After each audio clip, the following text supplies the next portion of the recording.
Picture a joint operations center at 2 in the morning. The screens are bright, the coffee has surrendered, a major is reading a battle damage report that was written by someone who has not slept since Thursday. An intel analyst is trying to reconcile three sources that disagree by just enough to be dangerous. A cyber team has a packet capture, a suspected intrusion path, and a commander who wants the answer before the next update brief. Logistics has its own little opera of misery unfolding in another corner, because fuel, spares, transit rights, and maintenance status never agree to arrive in one clean paragraph. Now add a conversational AI assistant into that room. It does not command. It does not own risk. It does not replace the commander, the J2, the J3, the staff judge advocate, the cyber lead, or the poor captain who somehow became the slide custodian of Western civilization. But it reads fast. It summarizes fast. It compares fast. It drafts fast. It can take a 10-page fragment of staff chaos and turn it into something a colonel can scan before walking into the secure VTC. That is why the military future of ChatGPT is probably less dramatic than people expect and much more consequential. The first wave will not look like a robot general issuing fire orders in a voice borrowed from a bad science fiction film. It will look like a staff assistant embedded in the white space between meetings. It will live in planning cells, intelligence shops, acquisition offices, cyber defense teams, training commands, and legal review workflows. It will help produce decision material. That sounds bureaucratic. It is also where modern military power already lives. War is steel, fuel, code, spectrum, orbit, and logistics. It is also paperwork with casualties attached. A commander who cannot get a clean understanding of the battle space is already fighting through fog. A staff that cannot process reports, warnings, requests, and constraints in time will lose tempo before the first missile leaves the rail. So the question is no longer whether AI assistants will appear inside command work. They will. The question is, what kind of staff culture receives them? Do they become disciplined tools, constrained by doctrine, classification rules, audit trails, and professional judgment? Or do they become the junior officer who never sleeps, writes like a graduate seminar, and occasionally invents facts with the serene confidence of a man selling beachfront property in Nebraska? That is the episode. Today on Orbital Estimate, the ChatGPT command staff, and why the future of military AI may begin with the staff officer's inbox. Let's begin with the mechanism. A ChatGPT-like system is powerful inside a military staff because staff work is already made of language. Orders are language, intelligence summaries are language, requests for forces are language, acquisition justifications are language, cyber incident reports are language. Legal constraints become language before they become operational guidance. Even logistics, which sounds like trucks and fuel, turns into tables, forecasts, status reports, and exception memos before it reaches the commander. A large language model sits directly in that flow. It can take scattered text and produce a coherent summary. It can compare two versions of a plan and identify what changed. It can draft a commander's update, a risk register, a red team critique, a training scenario, a procurement justification, or a decision memo. It can translate technical prose into operational prose and operational prose into a tasking order. That is the real significance. The machine does not need to be conscious, wise, brave, patriotic, or spiritually impressive. It needs to reduce the distance between raw information and usable staff work. That alone makes it dangerous and useful in equal measure. In practice, the first use case is compression. Military staffs drown in material. Some of that material matters. Some of it exists because an office somewhere discovered the majesty of the required attachment. The assistant can compress. It can take a 30-page report and produce a one-page summary. It can surface the main assumptions. It can identify the missing dates. It can point out that one paragraph says a system is operational, while another says it is awaiting a critical part. That is not command. That is clerical acceleration with teeth. The second use case is comparison. During a planning cycle, the staff may handle draft after draft of a concept of operations. Words move. Caveats appear. Authorities change. A constraint that sat quietly on page 6 may migrate into the commander's decision space. A human can track this, but humans get tired, and tired staff officers can miss tiny changes with large blast radii. An AI assistant can compare versions, identify deltas, and show which changes affect risk, timing, force protection, or legal review. The third use case is translation. Defense organizations are full of tribes. Cyber speaks in vulnerabilities, indicators, persistence, and privilege escalation. Space speaks in ephemerides, custody, latency, orbital regimes, and ground segment dependencies. Logistics speaks in availability, throughput, sea lift, and sustainment. Operators speak in effects, timing, and commander's intent. Senior leaders often need the same thing rendered in 3 dialects before the meeting ends. A good assistant can translate between those dialects without forcing everyone to pretend that one dialect is enough. That matters because many failures in complex operations are failures of translation. The cyber team knows the network is degraded, but the operations cell hears a vague, technical warning. The space team knows the satellite link has timing risk, but the maneuver commander hears ordinary background noise. The acquisition office sees a delivery delay, but the planner hears an inconvenience rather than a constraint. AI can help move meaning across those internal borders. A strange thought. The first military AI revolution may be less about autonomy and more about staff grammar. That brings us to the danger. When a machine writes clearly, people may assume it understands clearly. That is a trap. Polished prose has always been able to smuggle nonsense through the front gate while wearing a clean tie. AI makes that problem faster. A model can produce a persuasive answer from weak premises. It can mix true details with false details. It can cite a doctrine reference in the wrong context. It can invent a unit capability, misread a constraint, or flatten uncertainty into a neat sentence. In a normal office, that creates embarrassment. In a command setting, it can create operational exposure. The danger is not that the assistant hates you. It has no private little villain monastery. The danger is that the assistant sounds useful enough to be trusted past its proper boundary. Every command staff already has a problem with authority. PowerPoint has authority, rank has authority, the person who speaks confidently at the right moment has authority. A clean product delivered fast can become authoritative before anyone has inspected the foundation. That is why the design of military AI assistants must begin with humility. The system should be treated as a staff instrument. It helps humans work. It should not become an unexamined participant in command judgment. The commander owns the decision. The staff owns the analysis. The lawyer owns the legal review. The security officer owns the classification boundary.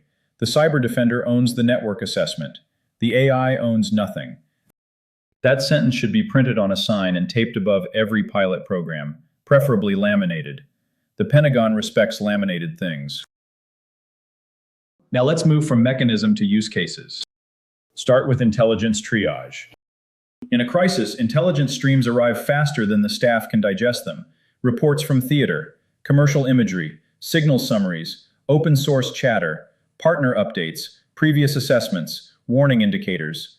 A ChatGPT-like assistant, properly secured and connected to approved repositories, can help analysts sort the pile. It can cluster reports by theme. It can mark conflicting claims. It can create a timeline. It can separate confirmed reporting from analytic judgment. It can generate questions for collection managers. It can identify which reports mention the same site, unit, vessel, orbit, or cyber actor under different naming conventions.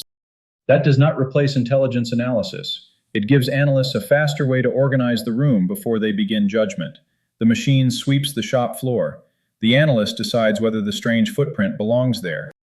In space operations, this could matter during a conjunction event, an anomaly, or suspected hostile proximity activity.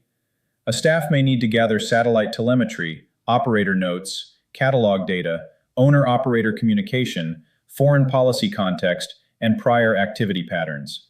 An assistant could build a working timeline and highlight gaps. It could ask, in effect, whether the team has confirmed attitude status, custody, maneuver history, sensor reliability, and foreign object correlation. Notice the pattern. The value is not magic. The value is disciplined reminding. The assistant becomes a tireless checklist partner that can read everything. Tiresome, yes. Useful, also yes. A small bureaucratic goblin with reading glasses. Next, briefing drafts. The military lives by briefings because commanders need condensed judgment. The problem is that briefing construction eats staff hours. It often rewards formatting stamina rather than analytic quality. A ChatGPT-like tool can draft an initial commander's update from approved notes. It can produce a short read-ahead. It can turn a technical incident into an executive summary. It can prepare speaking points in plain operational language. This should free humans to inspect assumptions, weigh risk, and refine recommendations. That is the good version. The bad version is much easier. A staff section lets the machine produce elegant mush. The product looks finished before the thinking is finished. The commander receives a clean brief that quietly hides uncertainty. Everyone nods. The machine has laundered confusion into prose. That is why AI-generated staff work needs visible markings. Which source documents fed the answer? What assumptions did the model use? What claims require human validation? What confidence level belongs to each claim? What was excluded? Who reviewed it? Can the commander inspect the chain? Without that, the command staff becomes a theater of synthetic confidence. In war, synthetic confidence is a very expensive perfume. Third, red team support. AI can help staff officers challenge their own plan. Ask it to identify single points of failure. Ask it how an adversary might interpret a movement. Ask it what assumptions would collapse the plan. Ask it which dependencies are exposed to cyber disruption, space weather effects, jamming, legal constraints, partner nation approval, or sustainment delay. This is a strong use case because red teaming often fails for human reasons. People get attached to their plan. Junior personnel hesitate to challenge senior assumptions. Meetings reward agreement dressed as momentum. An AI assistant has no career to protect. It can be asked to be annoying on purpose, which is one of the few noble uses of software. Yet even here, caution matters.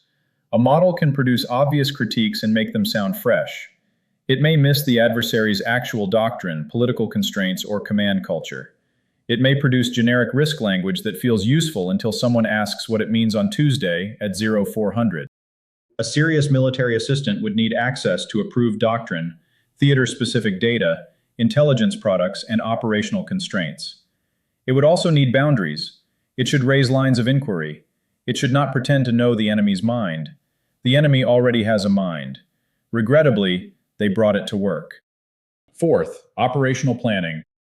Planning staffs could use AI to draft courses of action, compare branches and sequels, build synchronization matrices, identify missing assumptions, and prepare warning order language. In cyber operations, it could help summarize detection coverage, map suspected intrusion behavior to known techniques, and draft incident response actions for review. In space operations, it could help compare options during a degraded communications event, an anomaly response, or a contested launch support scenario. Again, the key is review. An AI-drafted course of action should be treated like a junior staff draft. It may be useful, it may be wrong. It may need a stern red pen and a second cup of coffee. The model is good at structure. Humans are responsible for reality. Fifth, acquisition and procurement. This may sound less glamorous than warfighting, but procurement is one of the great engines of military power. A force that cannot buy and field technology at speed will lose to one that can. Staff assistants can draft market research summaries, compare vendor claims, prepare requirements language, review technical proposals for inconsistencies, and help contracting teams move through documentation. The danger here is vendor capture by pros. If a company feeds glossy claims into the process, the assistant may summarize those claims with too much charity. Procurement AI must be grounded in verified data, test results, security review, cost history, and mission need. Otherwise, it becomes a very polite machine for laundering sales decks. Sixth, training. This is one of the safer and more immediate uses. AI assistants can generate scenario injects, quiz students, role-play adversary staff positions, translate doctrine into exercises, and help instructors tailor feedback. For a cyber unit, it can build practice incident reports. For a space operations course, it can simulate an anomaly board. For a joint planning class, it can play the uncooperative world, weather, allies, lawyers, logistics, and the adversary all arriving late and unhappy. Training also builds the culture of use. If officers learn early that AI is a draft partner rather than a decision authority, they may carry that discipline into operational settings. If they learn that AI is a vending machine for confident answers, the future gets uglier. The staff college of the near future will need AI literacy built into planning, intelligence, cyber, logistics, law, and command responsibility, not as a gadget demonstration, as a professional discipline. Now we need to talk about classified work. A public chatbot and a military assistant are not the same thing. A defense setting requires secure hosting, approved data boundaries, access controls, logging, retention rules, model testing, and clear guidance on what may enter the system. The moment classified material, controlled unclassified information, operational data, or sensitive acquisition material enters the picture, casual use becomes a security problem. That problem has several layers. The first layer is data exposure. Personnel may paste sensitive material into tools that were never approved for that material. The user wants a summary. The system receives the crown jewels, or at least a small velvet pouch of uncomfortable stones. This is a governance failure before it is a technical one. The second layer is retrieval risk. Many serious AI assistants will be connected to internal document repositories. That approach can reduce hallucination because the model draws from approved material. It also creates a new attack surface. If the repository is poisoned, mislabeled, stale, or poorly permissioned, the assistant may retrieve the wrong material or expose material to the wrong user. The third layer is prompt injection. An adversarial document can contain instructions designed to manipulate the model when it reads the file. In an ordinary office, this is already a problem. In a defense setting, it becomes a route for corrupting summaries, suppressing warnings, or nudging staff outputs. The model reads a poisoned document, follows hidden instructions, and the user receives a poisoned answer wearing a staff officer haircut. The fourth layer is auditability. Military staff work needs a record. Who asked the system? What did they ask? What sources were used? What answer was produced? What human accepted or rejected the output? If an AI assistant influences a decision, the command must be able to reconstruct that influence. Without audit trails, responsibility becomes foggy. Bureaucracies adore fog when blame is looking for a place to sit. Command cannot afford that. The fifth layer is model behavior under pressure. A system that works well in training may perform badly when users ask vague, urgent, contradictory questions during crisis. It may give overly neat answers. It may fail to express uncertainty. It may follow the user's framing too obediently. A commander under stress does not need a machine that flatters the premise. He needs a staff process that fights for reality. This is why AI assurance matters. Before these systems shape staff products, they need test and evaluation against mission-specific failures. Can the assistant distinguish source material from user preference? Can it preserve caveats? Can it refuse tasks outside its authority? Can it detect missing information? Can it handle adversarial text? Can it show its sources? Can it survive contact with a captain who types like the keyboard owes him money? The strongest argument for military AI assistants is speed. The strongest argument against them is speed. Speed helps when it compresses routine work and gives humans more time for judgment. Speed hurts when it lets bad assumptions travel faster than review. That is the central tension. In a command staff, many errors are not errors of raw ignorance. They are errors of coordination, timing, framing, and verification. AI can reduce those errors if it forces structure onto the workflow. It can worsen them if it creates a counterfeit sense of completion. The goal should be bounded acceleration. That means the assistant can draft, summarize, compare, ask questions, and flag inconsistencies. It can propose. It can never dispose. It should have no independent authority to issue orders, approve targeting, change classification, certify legal compliance, validate intelligence, or override human review. Those lines sound obvious until operational pressure arrives. Pressure is where obvious principles go to be mugged in the parking lot. The command staff needs rules before crisis. One rule: no sensitive data goes into unapproved systems. Another rule: AI-generated material must be marked. Another rule: major claims need source traceability.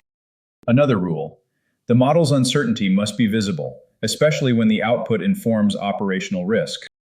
Another rule: human owners must be named for every AI-assisted product. The assistant should also be trained into the staff process. During exercises, units should test where AI helps and where it misleads. They should measure time saved, errors introduced, false confidence, review burden, and user behavior. They should observe who overtrusts the tool and who refuses to use it even when it helps. Both failures matter. A lieutenant who trusts the model too much is dangerous. A colonel who refuses any tool invented after the fax machine is also dangerous, though he may have excellent stories about Bosnia. Now let's move to the stakeholder estimate. For defense leaders, the message is clear. Treat AI assistants as staff infrastructure. Do not relegate them to novelty pilots run by the most caffeinated office in the building. Put them inside real workflows, then control them hard. Planning, intelligence, cyber defense, logistics, acquisition, and training all have language-heavy work that can benefit from assistance. But every workflow needs source control, permission boundaries, review gates, and audit trails. The best commanders will use AI to improve staff tempo without surrendering command judgment. They will ask better questions. They will demand traceability. They will train personnel to challenge AI outputs the same way they challenge staff assumptions. They will build a culture where the machine's answer is the beginning of review, not the end of thought. For commercial vendors, the lesson is less glamorous than the sales deck may prefer. Defense buyers do not need a chatbot that speaks in grand phrases about changing everything. They need secure deployment, permissioning, records, source traceability, model evaluation, and specific mission workflows. A tool that summarizes approved cyber incident reports inside a classified boundary is more useful than a shimmering demo that writes a poem about deterrence. The poem may be lovely. The intrusion is still in the network. Vendors that understand staff work will win trust. They will design for the captain building the commander's update, the analyst reconciling reports, the acquisition officer checking vendor claims, the space operator summarizing an anomaly, and the cyber defender writing a clean incident handoff at 0300. The user is tired, accountable, and surrounded by acronyms, designed for that human being. For policymakers, the central issue is responsibility. AI in defense should not be discussed only through the image of autonomous weapons. That subject matters. It also captures the public imagination so completely that quieter forms of AI adoption receive less scrutiny. Staff assistants can shape decisions long before any weapon system acts. They can frame options, compress evidence, and influence what commanders see. Policy should focus on documentation, testing, security, procurement standards, and professional training. It should ask how AI enters the decision chain. It should require that humans remain accountable for outputs used in military processes. It should also avoid strangling every useful pilot under so much caution that only adversaries learn at speed. A free society has a talent for tying its own shoelaces together, then commissioning a study on the fall. The answer is disciplined adoption. Use the tool, constrain the tool, test the tool, teach the force how to doubt the tool. That is the adult position, less exciting than panic, more useful than worship. There is also a strategic competition angle.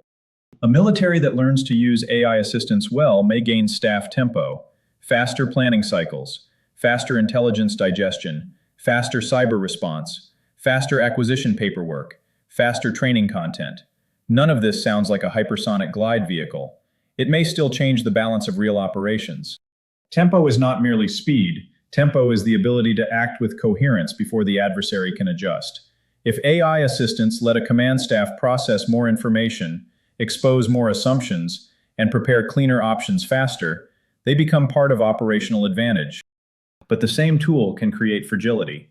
If a force becomes dependent on assistance that it cannot secure, cannot audit, or cannot understand, the staff becomes vulnerable to manipulation. Poison the source base, corrupt the prompts, exploit the connectors, target the model pipeline, flood the staff with synthetic reports. Now the assistant becomes a confusion engine. This is why AI security and cyber defense cannot be bolted on at the end. The assistant is part of the information environment. It must be defended like other command and control infrastructure. In space operations, that point becomes sharp.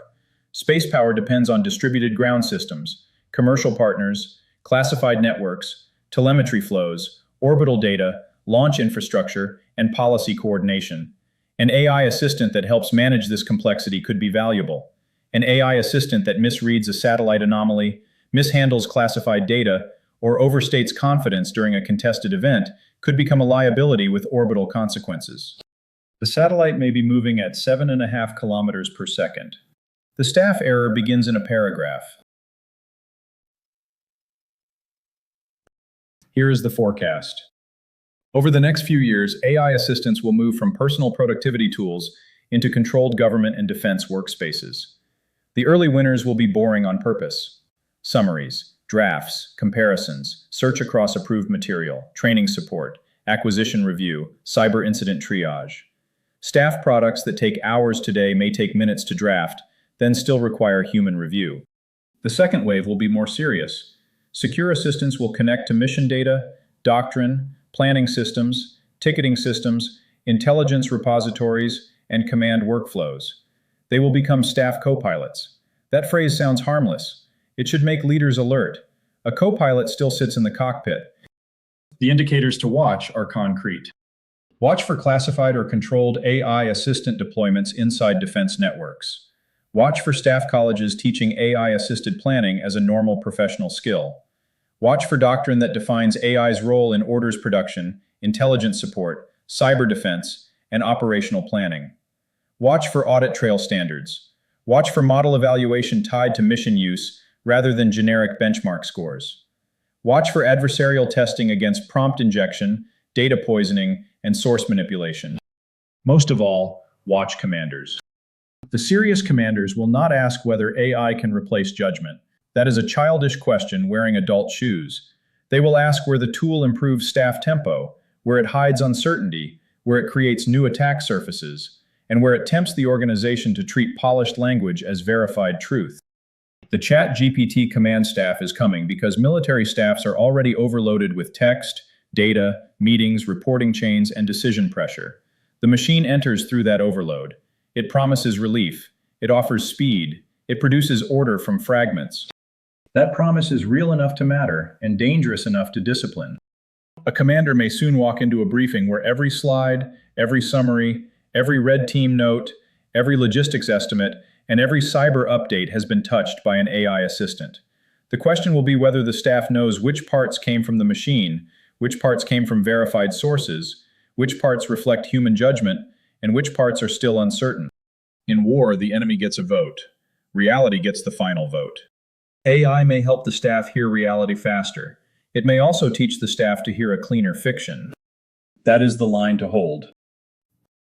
The future command staff will have humans, machines, doctrine, lawyers, analysts, operators, and security officers crowded around the same decision cycle. The assistant can sit at the table. It must never sit at the head.